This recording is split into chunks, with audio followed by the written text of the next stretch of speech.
Hello,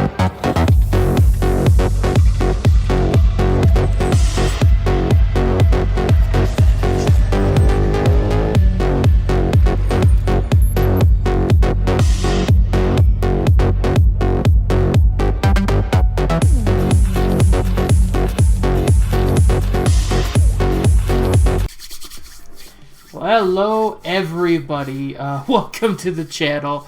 I'm trying something a little bit new with the, your standard old podcasty weird shit. Who knows how long this will last, but I have a very special guest here with me today.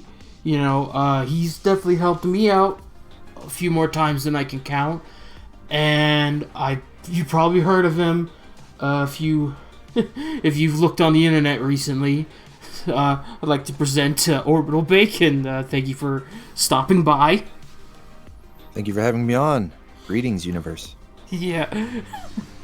Yeah, so I think just to start off is, like, for people who are not 100% familiar with you, I think is just to start in, like, just who is, Orbital Bacon, like, because you've got a bit of a name around the the voice acting and stop motion community around YouTube. Oh, thank you. Yeah, that's pretty much where I got my start, was doing voice acting. I was doing some voice impressions of Transformer characters, and a couple other channels noticed the impressions and asked me to fill in for a few characters, and that's kind of where I got started. I was already a fan of stop motion stuff to begin with, just from childhood. I always liked claymation and stop motion animation, so sort of just fell into that whole area of YouTube. Yeah, and what would you say kind of prompted you to get into, like, voice acting? Just even then. Well, I had always done random voices and stuff, just playing with action figures as a kid, stuff like that. Yeah. And as I got older, I would do voices to entertain my friends, just to make them laugh. I would imitate the movie trailer guy, or any voice that I could do that fit with the situation, to just sort of add some comedy, and never really thought much of it past that. I didn't. It was just, for me, a method to entertain my friends. And then I got into the convention scene, like comic book conventions, anime conventions, and there's a lot of cosplay and stuff that goes on there. Yeah. And so I got into that for a little while and was participating in a costume contest. And one of the judges, they actually had 4 judges that were voice actors, but one of them was Vic Mignogna. And I went up there. My costume wasn't overly complex or overly impressive compared to the other competitors. I was cosplaying this character, Greed, from Full Metal Alchemist. So if you're familiar with the character, it's somewhat plain clothing. It's more reality based. It's not as, like, fantastical as some of the other sci-fi and anime driven costumes that the other people had. So I was just really going up there to have fun. Yeah. And because I was a big fan of the character, so I kind of wanted to just get up there and do some voices, because I also like to watch anything that I watch from Japan, like anime, Kamen Rider, in Japanese. I don't really prefer the English dub, so I had memorized some lines of Greed's in Japanese, and so I was doing an impression of his Japanese voice actor, to be specific, and did that as my little stage performance when it was my turn. So, like I said, the costume wasn't very complex, so I didn't win an award for that. However, I did get a Judge's Choice Award for the voice performance. And Vic himself came up and gave me the award with a couple of the other voice actors that were on the panel. And they were very nice and very complimentary. They were saying, "Oh, have you ever..."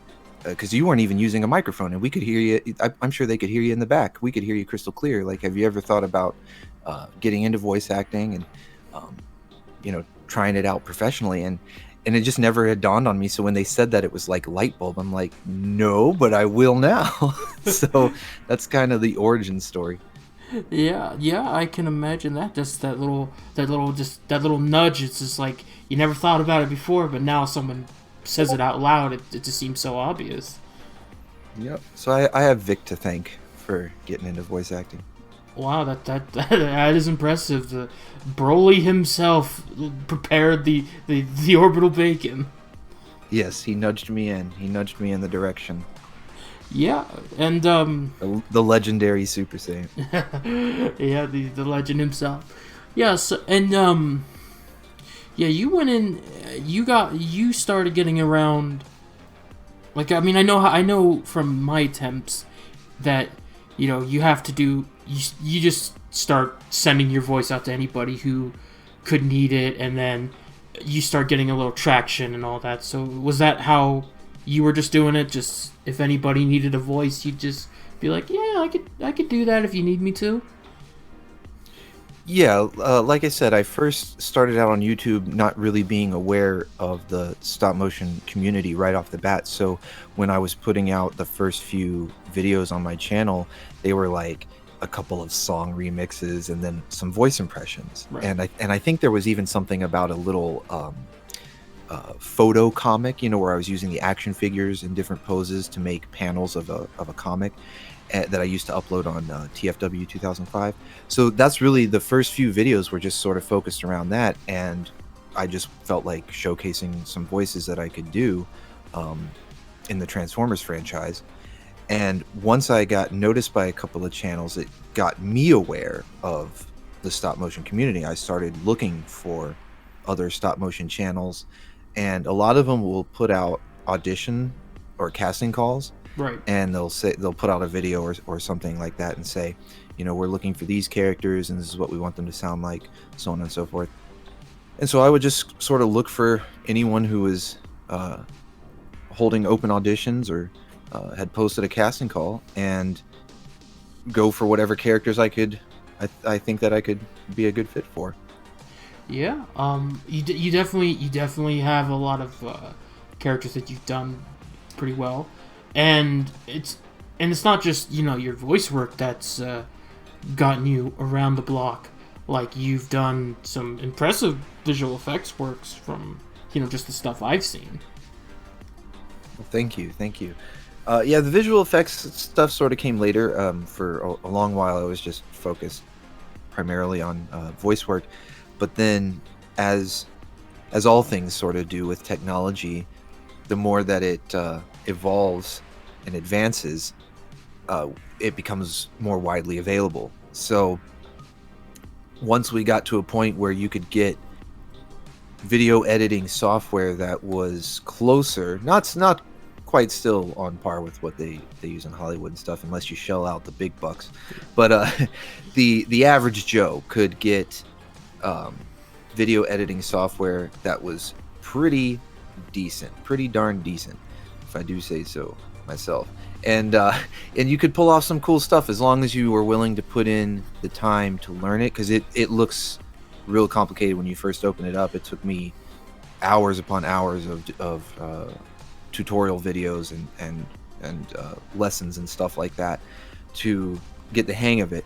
But once you do, you realize you can pull off some cool stuff. It takes a lot of patience and an artistic eye. But I always had a passion for what looks cool. Just like I like doing voices to entertain people, make people laugh. I also like, when I watch stuff, I like to see really visually stunning, visual feasts. And so that was sort of the birth of my passion for wanting to do effects. Yeah, it definitely shows in videos that you have done, that passion and that care. A lot of people will just do the job and just be like, yeah, okay, here's my allotted hours, here we go, that's it. They don't care too much at the end of the day.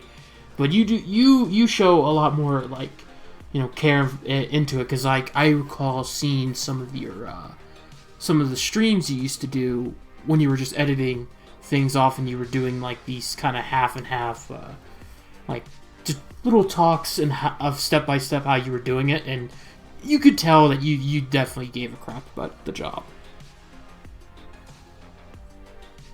Well, thank you. I appreciate that. I do try to put as much effort as I can into whatever work I do. Really, I mean, it's not always going to be perfect, but Yeah. I try to do the best I can. Yeah, and that kind of work, not just in your visual effect work, but your voice work, that definitely started getting you noticed around by some more bigger names in the business, like, for example, Swagwave or Crosshairs.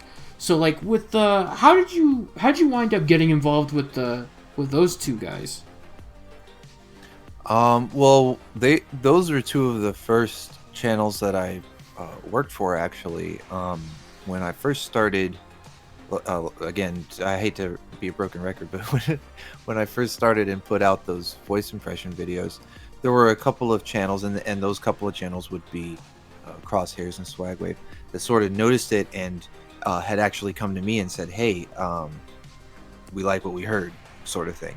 Right. And because I was completely unfamiliar with the whole audition process or even what channels to look for as far as who was in the stop motion community, so it was a fortunate event because those guys did go on to become uh, very prominent in the community. So it was nice exposure as far as being able to reach a larger audience. So that was, yeah, that's it was sort of just right place, right time.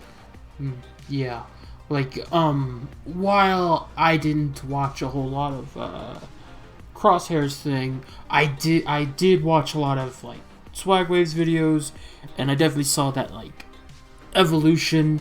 I know the thing that brought me over to him was just not his like quote unquote practical effects. Using cotton for smoke and etc. etc. But then there was a definite point in the videos when it was looking a little more higher quality and more effects. So like how did that particular part come in? As far as starting to do the effects work Yeah. specifically, so that was there was after, I don't know, it was probably like a couple of years of just doing the voices for Swagways videos. I noticed that his channel was starting to really take off. I mean, like the sub count was growing, the view count on the videos was doing really well, and so I actually talked to him. I went to him and said, "Hey, like, do you want to try to take your stuff to the next level? Because the stories are really good. You're getting this audience, and obviously it's like really tough for any one person to do everything. So if you want to maybe form up a team and get some help, we can take these videos to like the next level, make them really look amazing, and in turn hopefully grow the audience even more. Just have the channel explode." And he agreed because he knew himself, I'm sure, that his channel was growing and had potential. So we formed up with a couple other guys. It was really experimental as far as how to form the team. None of us had really worked on an official YouTube channel team, so it was really sort of baptism by fire, just Yeah, a lot of trial and error. Yeah, a lot of trial and error. And once we got our bearings, though, everyone sort of found what they were best at, and we settled into our roles, and got a it was like a well-oiled machine. Right. We got everything working smoothly. So once that happened, that's sort of where the effects came in, because I didn't really know I was going to be doing effects at first, but once everyone's was, like I said, trial and error, sort of seeing, let's see how you like doing sound editing. Let's see how you like writing a script. Let's see how you like doing effects. Throwing stuff at the wall, seeing what sticks. And so once I got a turn at the effects, I enjoyed it. I enjoyed doing it, and Swagwave was satisfied with the job that I did, especially for just starting at it, being a complete amateur. So I just sort of took over from there, and always, like I said, spent hours and hours. Always just tried to watch whatever tutorials, if there were new techniques that were coming out, if the software released a new update, tried to learn whatever new things you could do with it, and just always improve what I could do. So when I look back at some of those old videos where I first started doing effects, to me it looks really bad. Yeah, that usually tends to be the thing, how it goes. It's like, looking back on those old ones, it's like, ooh, yeah, I did not know what I was doing back then. Ooh. But, Exactly. But yeah, and just judging from just what I could tell from the videos that Swagwave had done, because he definitely did a lot of different properties, like Marvel, Transformers being the two big ones, and then there were some like other ones that would pop in here or there, like Power Rangers or Godzilla or even the Kamen Rider, which is a nice little segue to how you kind of got into enjoying Transformers and Kamen Riders, since those are like your two big things that you're well known for. Yeah, like hopefully I become known in the Kamen Rider community, because I do enjoy that franchise equally as much, if not more so, than Transformers these days. But yeah, Swagwave was very much known for Transformers and Marvel for a very long while, and he had expressed an interest in wanting to branch out and was looking for suggestions as to what other, not just franchises, but franchises with good action figure lines. Yeah. So you could get some good stop motion videos out of them. And being a big fan of Kamen Rider, I collect some of the SH Figure Arts brand, and those are super articulate, super accurate to the show. I mean, they're beautiful figures. Oh, they without. And so so I suggested we do some Kamen Rider stop motions, because there are very few of them on the platform, and it's an up and coming franchise. It's been around for a while, and not to say it hasn't been around for a while, but over here on our side of the pond, it's up and coming. So let's get it out there. And so we did a couple of videos of that. We did a Predator stop motion. I helped him with the Godzilla stop motion series. Was largely a brainchild of mine, because I had the idea that he would go from place to place around the world, fighting different monsters, all the while King Ghidorah's golden meteor is heading towards Earth, and when Godzilla reaches his final destination, it's the golden meteor to fight against King Ghidorah. So that was fun to implement that. I know he wanted to do Dragon Ball and Ninja Turtles. So yeah, we spread out into a lot of different stuff. Yeah, it was you definitely branched out more than just the standard like Transformers and Marvel, because as popular as those two franchises are, it's like you could find like 800 million different videos from all different types of people doing their own spin on it, but like not too many in terms of like, say, Power Rangers or Kamen Rider or whatever. Right. Yeah. You two were definitely you two were definitely like one of the only people that I knew that was actively doing it. Even like Ninja Turtles, which, that was something. That was fun to work on as well. Yeah. Hold on, let me refer to my notes because I'm a moron. But yeah, so with all this, you're a big fan of all the properties and some of their figure lines and whatnot. So this this kind of leads into our next thing. The big thing that probably a lot of people have probably heard your name about. The whole deal that happened during Hasbro's Fan Fest.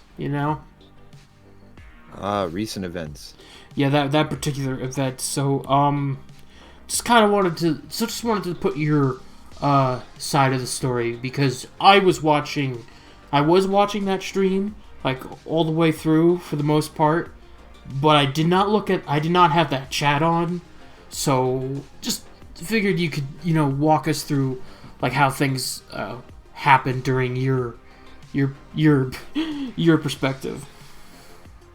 Well, I was watching the stream for the reveals, as I'm sure most people were, and as most people also were in the chat, everyone was sort of expressing their opinions of what they thought of the reveals. Most people were shouting for figures that were not revealed, wishing that they had been. That was really common. In fact, we had a little bit of fun during the Star Wars segment, spamming Cara Dune, because of course we're not going to get that, but we want to let them know that we're not happy about it. So that was kind of fun, and that's the thing. It was all in fun. I enjoy the live stream atmosphere, both on YouTube and Twitch. I know it's a little different on the two different platforms as far as the way people behave. There's a lot more emoji spamming on Twitch, but it's just sort of fun to mess around in the chat.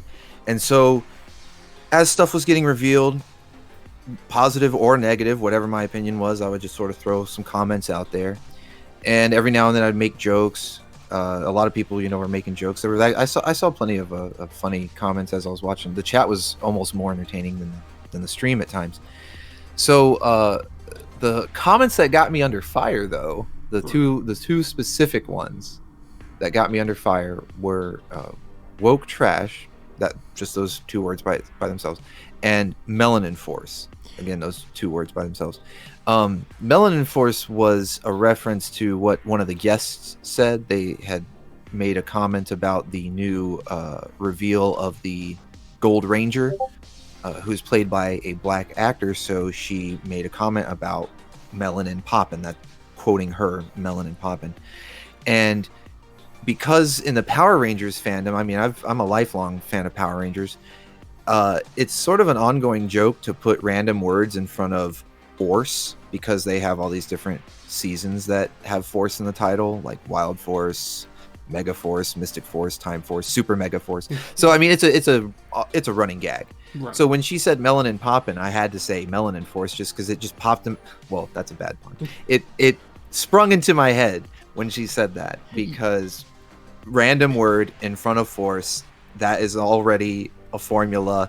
It just fit in, so I put it in the chat. I noticed other people saying either the same thing, like basically multiple people came to that same conclusion for a joke, or something very similar. Yeah. I saw like hashtag Melanin Rangers and stuff like that. I mean, it was meant to be funny. Yeah. It really, and that's what I came under fire for that one. And then the woke trash thing was in regards to a trailer for the episode of the show. And it's just because there's a modern trend, can't deny there's a modern trend in entertainment to put a focus on physical features and identities as opposed to story elements and character development. Yeah. And to me, that results in an inferior product, because you don't have a story or characters even that can draw people in beyond that surface level physical feature stuff that they push. So that it has nothing to do with race or gender or anything. It's more of just the focus is in the wrong place, in my opinion. And again, this is just my opinion. Mm-hmm. It wasn't when I said woke trash, it was my opinion of the quality of the show, not meant to hurt anyone. Yeah, no, you were just making like a joke, and whether or not other people found that funny was irrelevant. You thought it was just a funny little thing. You weren't trying to like hurt anybody, and it was just like, hey, this is what she said. This is just some joke I'm familiar with because I'm in that particular group, and I'm just throwing it out there, just for a cheap little gag for like 2 seconds. Right. Yeah, and I definitely agree with you on like the whole bit of how some of these companies and products or whatever, they tend to focus on like the wrong things, where it's like where it's like you don't have a problem if, say, the Gold Ranger is black. You don't like the fact that that's all they're only talking about, not like his characteristics, the way he is, maybe a potential bit of his backstory. It's just, no, he's he's X. That's it. Yeah, I mean, it serves as an example of what I mean by distaste for the whole focus on whether you want to call it woke politics or identity politics, whatever you want to call it. It served as an example of that. I don't know. I wasn't there for the casting, so I don't know if that's what they actually pushed for. But when the guest is like that's the only thing she's celebrating is the physical feature, base level. There's nothing more about. We don't really know anything about his character. We didn't hear any details like that. It's just I don't have a problem with him being black or anything. He could have been Asian, anything. I don't care. It's I want to know who he is. I want to know who the character is, what he's about, what he's going to be like. That's what the focus should be on. That was my only problem. Yeah, like it's more of you want to know about the inside, not like what's the outside. Correct. Yeah. And that was only just like one part of the recent events that just got you into some hot water, because there was a video that at the time of this recording came out the other day, I believe, of talking about some of the tweets that you liked. Yes, I saw that one, and the focus, or from what I could tell from the video, I watched through it. Maybe I need to see it again in case I missed something. But from what I gathered, the focus was largely on tweets, Twitter posts that I had liked. They weren't my posts, but they were posts that I had liked. And that, I'm not trying to make excuses. I'm just saying this is the context of what was being judged. Now, the thing about it is when you like something, when you click that little heart icon, it's really hard to gauge the context of why that person clicked the icon, because there's no additional commentary. It's literally just clicking the icon. It gets added to your feed as this person liked this post. And then that's it. You don't get any additional commentary from the person. And if you aren't fully familiar with the context of the post that they liked, then you probably will have no idea why they even liked it or what's going on. And so it's even easier at that point to jump to conclusions. Yeah. And so oh, sorry. Yeah, so what no, go ahead. It's fine. So that's what I saw in the video was mostly a lot of jumping to conclusions.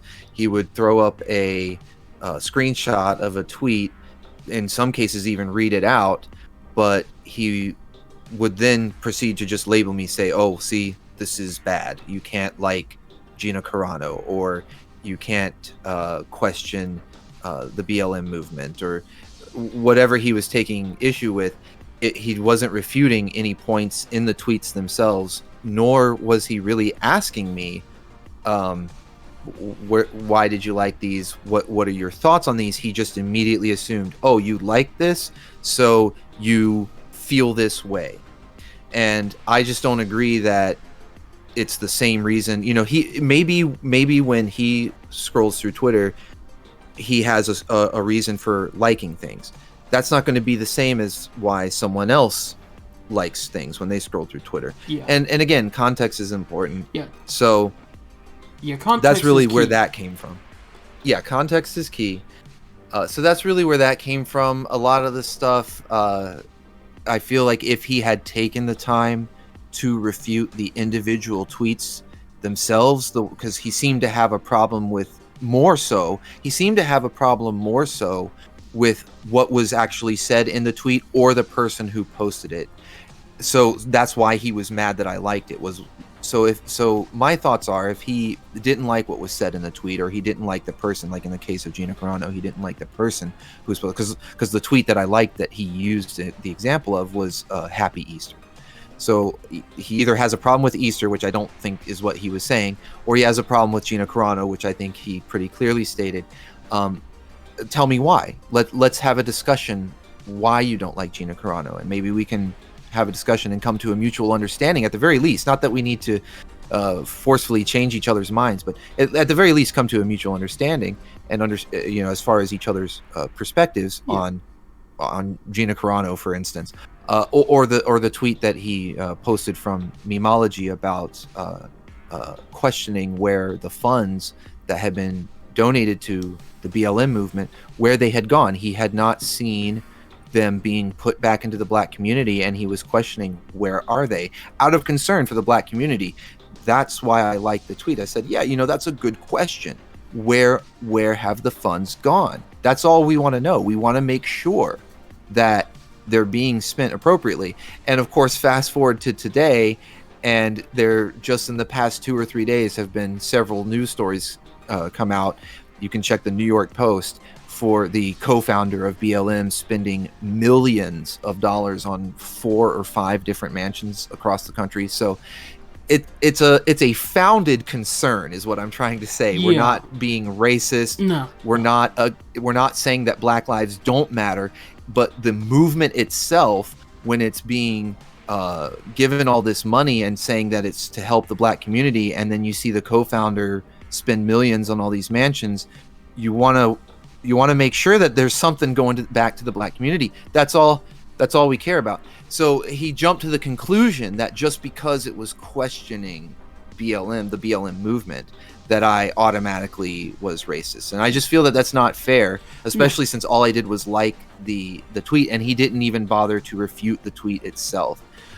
So that's sort of the fire that I've come under there. Aside from that, I don't really know what else to do, because each individual instance would sort of have to be discussed or debated even, but I don't think there needs to be any animosity or jump into these conclusions where you label someone so harshly and just label them a bad person when you don't know the full context of why they may have liked the post, or maybe the full context of the post itself. So it's worth discussing.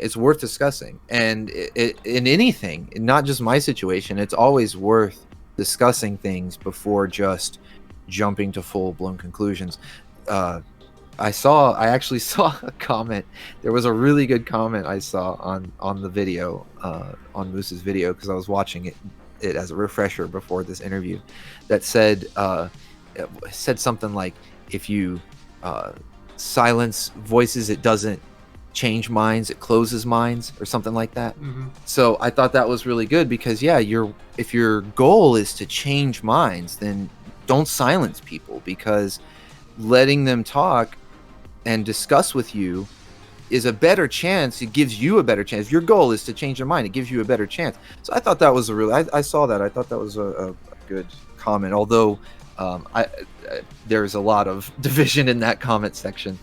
I don't remember what the rest of it said, but yeah, it just a lot of division, and again, the context is truly key, and it just seems from my point of perspective here is that a lot of people are only just giving you the cursory glance, and they're not really looking into it. It's like the whole old saying, don't judge a book by its cover, where it's you kind of need to at least read a few pages of the book before you can make an assessment of it. Exactly. Yeah. But, so you've been dealing with a bit of a headache from that, and that's kind of gotten you into some places, some bad, some good, sorry to hear about the whole deal with the Swag Wave having to let you go because of this whole scenario. Yeah, it's unfortunate.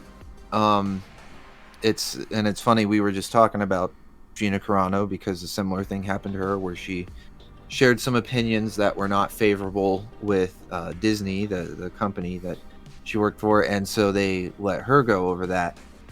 And so it was a risk, but I for one thing, I don't feel that I said anything harmful to anyone. I merely expressed opinions. They may be unpopular with some people, but that's about as far as it goes. I most certainly, not only do I believe what I said didn't harm anybody, but I most certainly haven't committed any actions of harm against anyone. And I think that's what people are forgetting is Yeah. yes, you can be wary of opinions that you disagree with, or even if you strongly believe that the opinions are wrong or bad, or however you may feel, then you can be weary of that person. But if they haven't actually done anything, you're jumping the gun. Yeah. So and labeling people things that they haven't even done, and like you said, sort of jumping to conclusions and judging a book by its cover, because there's always more to it than just one simple opinion on one simple thing. Or even if you want to say, well, it's not an opinion on a simple thing, it's complex matter, it's still just one opinion on that matter. There's always more to it. So you can't just condemn a person based on that. That's jumping the gun, and it's not fair to anybody. You wouldn't want it done to you, and you shouldn't be doing it to other people. No, it really shouldn't. And it, like, for me, it just seems like at the end of the day, it's like you made a joke that can be classified as, edgy at the very worst, like unfunny to some. Sure, that's fine. Comedy is a very subjective thing. People have different tastes in what makes them laugh. But harmful, I don't really see it as being, harmful as others would like to claim it is. Agreed. Because of course, harm was never the intention. So it's regrettable that anyone would feel that way, because it was never any intention to harm anyone. Yeah.